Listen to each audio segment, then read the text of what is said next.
Sean Argente making a start along with the rookie Ivan Panapanaan. Third quarter in our second game, Saturday doubleheader, San Beda versus JRU. It begins with a possession for the Red Lions. And in this half, okay, they can afford to be as loose as they can. No pressure because they have the 24-point lead, but they know as well, kalahati nun, alam nila, job is not yet done. We need to maintain this. Again, wala pang naipanalo na game ng first half lang. Yeah. Yung second half talaga yung pinaka-importante dyan, especially now, San Beda having a 24-point lead. Kailangan nilang alagaan yan. Yeah. Kailangan hindi na nila, kumbaga ito yung term na ginagamit ng mga coaches eh. Nakabaon na sila. Hayaan mo na sila doon. Kailangan lang natin ituloy-tuloy yung mga tawang ginagawa natin. And depensahan natin sila para hindi sila makashoot. Makuha natin yung panalo. Ito si AJ Royo down the middle. JRU with a defensive stop. Teka lang, shot clock violation. So if you're the Heavy Bombers, should be a good start if you force your opponent to a shot clock violation. Pero kailangan mag-lead to sa basket para sa kanila. And they need a bunch of baskets and a massive run. Argente starts the fire in the third. Nag-usapan natin kanina yung JRU getting the best shot possible. Oh, Albuena loses it. Argente pulls up for three. Back to back for Sean Argente. Eto na nga ba yung sinasabi ko sa'yo, Martin? Dalawang back-to-back three-pointer galing kay Argente. 6-0 run. Tumime-out na kaagad si Coach. Yan. Pagbalik po natin, tuloy tayo sa action.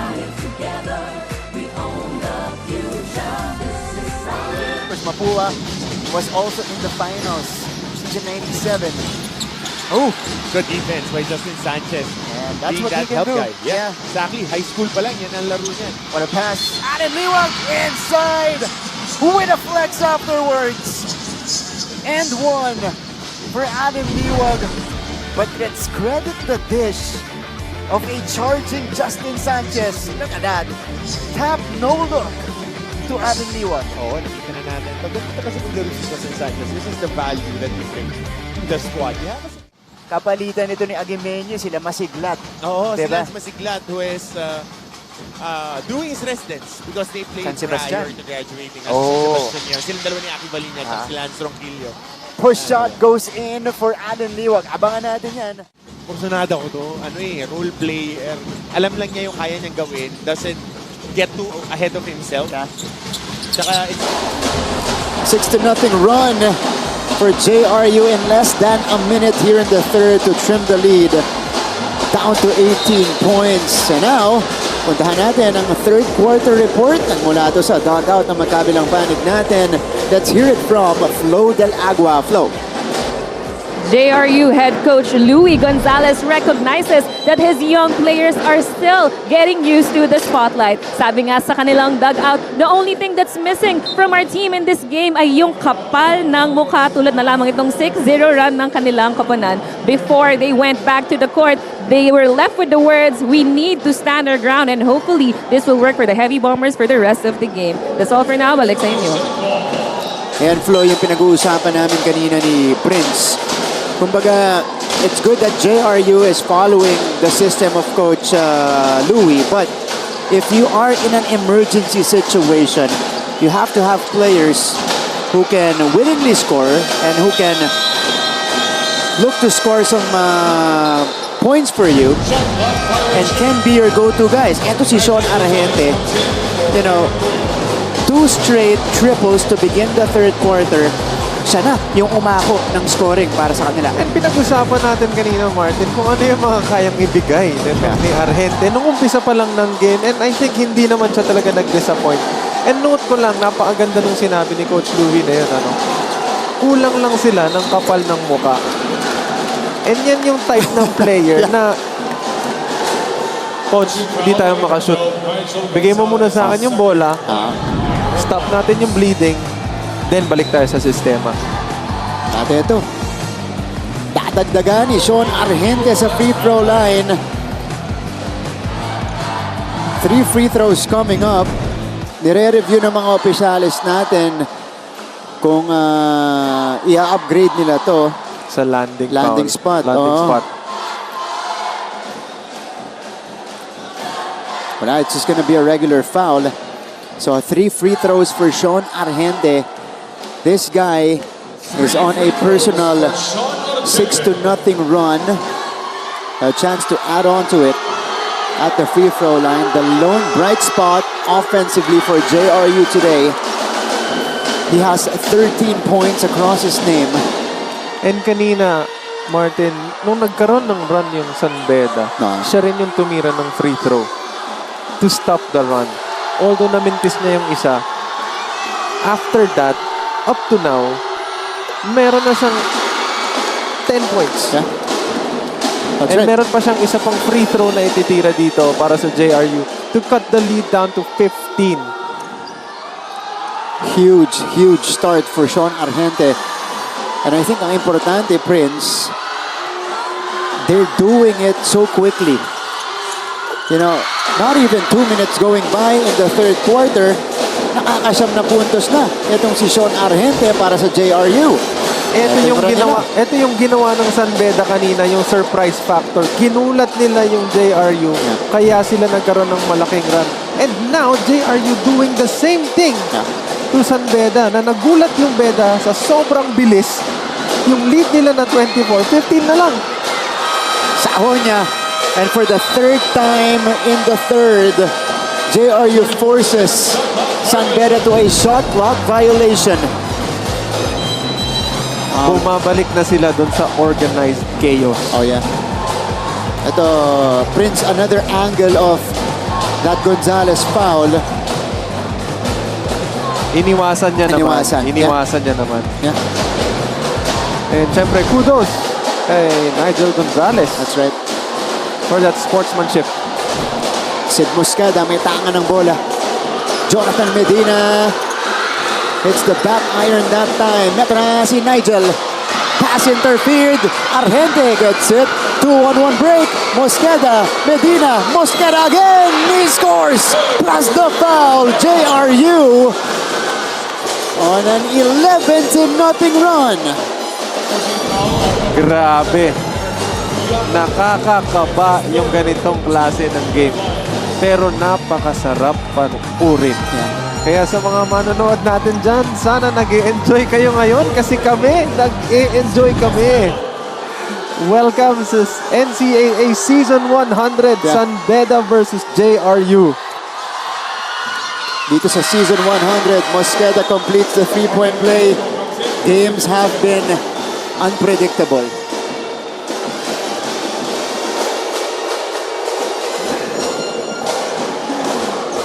.12-0 run for JRU. Paba rin sa 12 puntos ang lamang ng Red Lions. Puno puts it on the floor. Jamel is fouled. So, Medina is called for this one, but he is contesting that he poked it clean. I don't think it was called on the poke. I think it was called on the initial contact. Puno misses from the line.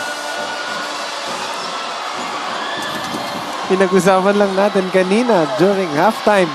Yung San Beda with their 10 out of 12 free throw shooting. And Puno splits his charities. So that's the first point of San Beda dito sa ating third quarter. MJ Raimundo is now in the game. Sean, man of the quarter for JRU. Back to Argente from way out. Oh, that was halfway down. Puno is clobbered and he is called for steps. 0 field goals for San Beda in pretty much the entire third quarter so far. Teka, Martin. Alam ko na kung ano yung nangyayari. Ha? Ito nangyari din kanina sa JRU and nangyayari ngayon sa San Beda. Sinet nung San Beda kanina yung pace ng napakabilis. 3-9 silang sabayat ng JRU. Ngayon, dahil nabigla sila dun sa pace, hindi nila maiset ng ayos yung sarili nila dun sa pace na gusto nila. Kasi sumasabay sila. And yung Beda sinusubukan din sabayan yung bilis ngayon ng JRU. By running, anong nangyayari? Nagkikreate sila ng turnovers. Kasi hindi nila ginagawa ng quick. They're trying to do things fast and not quick. May difference yan. Yung fast, nagmamadali. Yung quick, mabilis. Dapat hindi sila nagmamadali. Dapat i-compose nila yung sarili nila para magawa ulit nila yung quick and hindi yung fast. And, oo no, kung sino yung, syempre kung sino nagdi-dictate ng tempo natin at ng pace so far has gotten the upper hand. Ito yung nire-review, yung bump after the pickup nito ni Jomel Puno. Yes. Bumping into Sean Argente.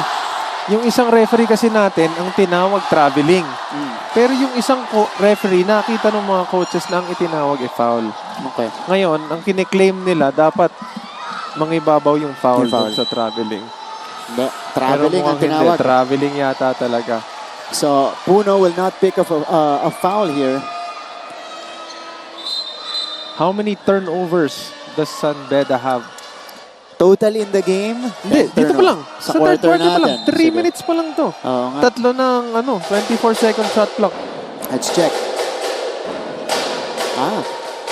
In this quarter alone, Prince, with only over 3 minutes going by, 6 turnovers na Ayan, on San Beda. yan yung masakit. Pinag-usapan natin kanina yung dapat alagaan nila na lamang. Pero kung mamadaliin mo, ito ang pwedeng maging outcome. 6 turnovers in 3 minutes. 3 minutes. Giap doesn't go. Puno ahead. This is gonna be an unsportsmanlike foul. They're calling it on the clear path, Prince. Dahil walang tao sa harap ni Jomel Puno, he had the runway to himself. I think the foul was called prior to this contact. Yeah. Before pa Yes, niya. I think sa may bandang half court pa na itawag yung foul. Pipigilan siya ni Giab. Yeah, si Joshua Giab yung tinawagan. Okay, so no upgrade, Prince. So it's just gonna be a normal foul.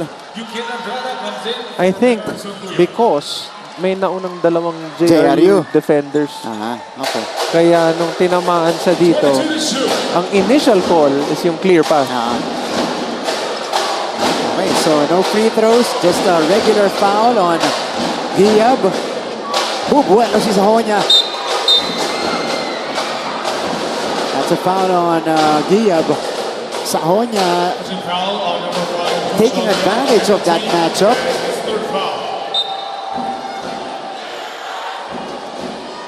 San Beda looks to restore order. Substitution. They've only scored 1 point here in the third quarter. Justin Lozano is back in it. Sahonia nails the first. Second guy in double figures for the white shirts.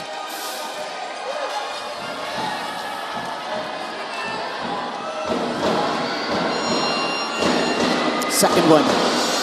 This is Sahonia's first year in the NCAA after making the transfer last season. 2 out of 2 there. So, balik sa 15 ang abante ng Red Lions. MJ Raimundo. Lozano. Nope. Pinilit. Raimundo. Wala. Scramble. for the ball. Panapanan gets it. Talk about somehow. heart, Martin. Talk about heart. Argente, kaboom! Wow! Sean Argente. What a performance in the third. 18 points in total. Denied by Panapanan. And here comes JRU. They have the numbers. Medina, no. Tyson miss. Wala pa rin. Argente, yes! 20 points now for Sean Argente. Talk about right place at the right time. Tatlong three-pointer, isang 3 free throws na foul from the outside, and a putback. And the lead has been cut down to 10. Payosing, up step, Payosing scores. Way to stop the bleeding for James Payosing. Again, yung pinag-usapan natin kanina, yung kailangan ng team. Kapag nagsastruggle kayo makashoot, yung player na tipong, akin na muna yung bola, tabi. Ako muna. Kailangan ko i-stop yung bleeding. And here he is again. Sean makes his move. Argente is still hot. He is in the zone. Single-handedly carrying JRU. Wow, 22 points for Sean. You can got it. Badly needed triple for Yukian Andrada. Dalawang leader ng San Beda trying to take over para sa kanila and to stop the run ng JRU. Raimundo ipinilit. Puno pulls it down. And the Red Lions, after everything that has happened so far, abante pa rin ang 13 points. It stays with them. Look at this. Step back. Argente. And now on the short stab. 2 misses from Medina. Argente coming up with it. And this one just to check if he's still hot. Putting it up and in over the defender. 22 points for Sean. Tagle, in and out, and in again. Nabanggit ko kanina na isa yan si Tagle sa mga consistent 3-point shooters natin. And sabi nga ng tatay ko, pag masipag ka, malapit ka sa swerte. That's right.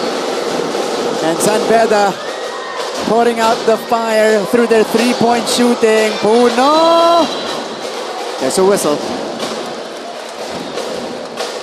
And the Prince, this is gonna be a crucial stretch for JRU dahil pinagpahinga muna itong si Sean Argente. How about the fight back of San Beda? Payosing got in and able to score. This time kicking it out to his buddy and their captain Yukian Andrada. And to add on to this run, Eman Tagle with a face-up 3.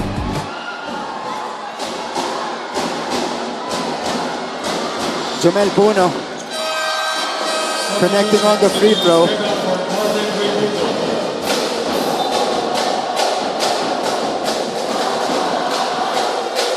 This has to hurt for JRU Prince. Kanina, nakalapit na sila, 10. Na lang yung abante ng San Beda, but San Beda answering with a 7-0 run. Medina unable to score. Nag-umpisa itong run ng San Beda nung binagalan nila yung laro. Yeah. When yung time na kinuha ni Payosing yung bola at sinabi na, teka lang, tabi muna, relax. Hindi natin kailangan magmadali. And inisa-isa nila yung run ng JRU at sila naman ang nagkaroon ng maliit na run. 3 minutes to go sa ating third quarter. We'll be back after this.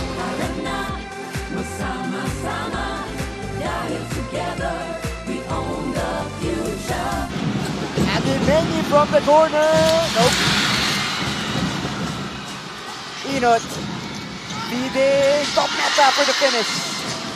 Forcing another turnover and a transition layup. Highlight yun, hindi na binaba. Dampot, angat agad. And another takeaway. Enoch, full header seam. And Benilde has fully come back in this one. First deadlock of the game at 40 apiece. Minsan makakaisa ka, minsan may isahan ka. So, Yun lang. laro lang, tuloy lang na tuloy. Yeah, that's a welcome to the NCAA moment for Abdullah. Look at the hustle here of Agemeni hounding Enoch. Sanchez for three. Sanchez knocks it down. And Benilde approaching the fun. Balik sa ating laban. JRU versus San Beda featured in our main game today. And it is the Red Lions. Ito yung tawag kanina on Songkuya. Sabi niya, nag-flop daw si Sid. Pero siya pa rin yung tinawagan ng foul. Red Lions are ahead by 17 points. With a counter run. Ang tawag ko doon, Martin, high IQ play from Mosqueda. Nangyari na yan sa akin dati. And naiintindihan ko kung saan nanggagaling si Songkuya nung sinabi niyang nag-flop. Pero that was a very high IQ play for Mosqueda. Joe Celso scans the floor. Celso, good D from Sarmiento. At ito na, JRU.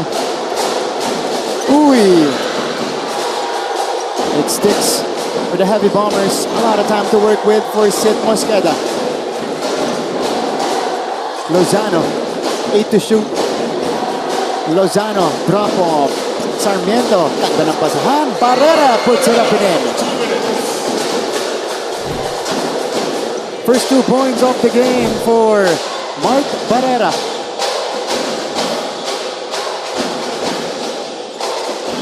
Estacio.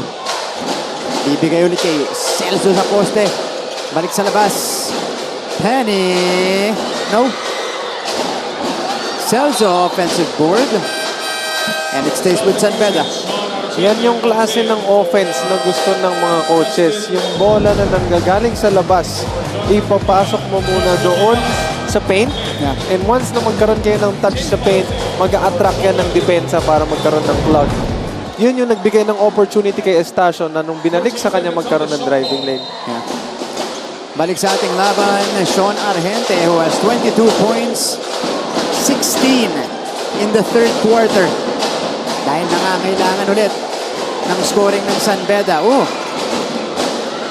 Tagle misfires. San Beda missed the mismatch in the paint between Celso and Argente. 80 seconds left in the third. Sean has it. Dia back to Sean. Running out. Celso collects. Payosing. Exactly a minute left in the third. Payosing will facilitate. Utilizing that Celso screen. He's got the switch. Back to James. Yes! Payosing buries it from long distance. He now has 11 points. Ito yung sinasabi mo kaninang napakasakit para sa JRU dahil sa napakagandang run nila ngayon third quarter. Pero ang pinagkaiba lang nun ay San Beda sumagot ng sarili nilang run. And JRU now struggling. That's right. I was about to say, nag-struggle na from the field itong Heavy Bombers ever since their hot start. Estacio calling the play. You can. Payosing off the glass. And it's back to a 20-point lead for the defending champions. Argente with a heave. Oh! Mosqueda! Tingin mo, Martin, based sa angulo natin, I think counted it ba? yeah. I feel like he got it off in time. Look at this.